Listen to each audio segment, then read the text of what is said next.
بالتی های آمریکایی است که 2038 بوش بازار خوی یک حساب است که سابق کمی وقتی که نیروهای خارجی آمد در افغانستان در وقت حکمروایی یا پاچایی بوش بود و همین مالای امریکایی هم که می آمد کلگی به نام علم بوش همون مشهور شد به نام بازار بوش، چون مالای خارجی مالای امریکایی هم کلش می آمد دمی بازار می آمد، به مو حساب بازار بوش مشهور شد.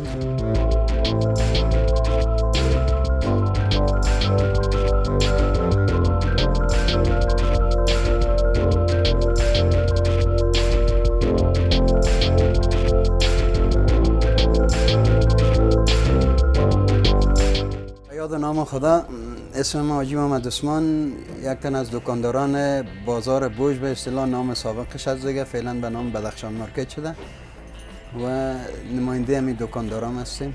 خب فعلا هم سب که میبینن در بازار در این سرک است یا در بعض دکانا که هست همون بقایای آخریشان مانده که حالا خیلی مدت تقریبا این 14-15 ماه شد که اینا رفتن از افغانستان رفتن و همون مالایی که مانده همون بقایای آخریش مانده که یک تعداد چیز ناچیزشان، البته نه خوراکشان، بعض سامانهای الکترونیکیشان، بعض سامانهای دستشوی شوینده و چیزایشان مانده که کمتر همون مانده.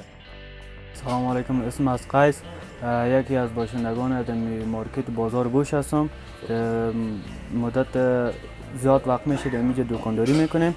به خاطر که کیفیت بسیار خوب بود، جنس اصلی بود، از او خاطر مردم دلپور میامد مال جنس های اصلی میخریدن میرن.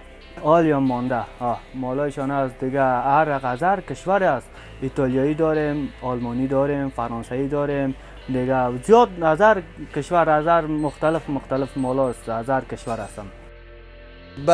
بله وقتی که اینا برآمدن بیزایشان طبعا یک چیز واضح است که همه چیزشان مکمل بودن و بعض چیزایش که به درد دولت اسلامی امارات اسلامی نمیخورد، ضرورت نبود که دوجه باشن، اونا را کشیدن به شکل از اشکال آوردن در بازار توزیع شد.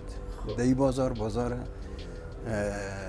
مجاهدین که در قای مرکز هست دوجه بعض مالایشان توزیع شد و به شکل لیلام البته دکانداران بعضی ها از اونا گرفتن و بسیار دیر از امو یک درآمد خوب کردن و کم کم دیگه فعلا دیگه مال امریکایی رو برکوت است نیست، بازارم رو برکوت است به خاطر از اینکه مشکلات اقتصادی مردم دامنگیر مردم شده، مشکلات از سابق مردم معاش داشت، کارمندای دولت در معاششان بودن و مانا که معاش میگرفتن هیچ امکان نداشتن که یک سر در بازار نزنن. حتمی دور شاید باید بود که یک چکر در بازار سر بزنن و یک چیز بگیرن از اینجا و دکانداران خوب بودن، روزگارشان هم خوب بودن و دیگه فعلا تو یک حالت آمده خداوند رحم کنه که از این حالت از این بحران اقتصادی ما براییم و دکاندارا و همه یک حالت شوه که دوباره هم زندگی ما به شکل نرمال ادامه پیدا کنه.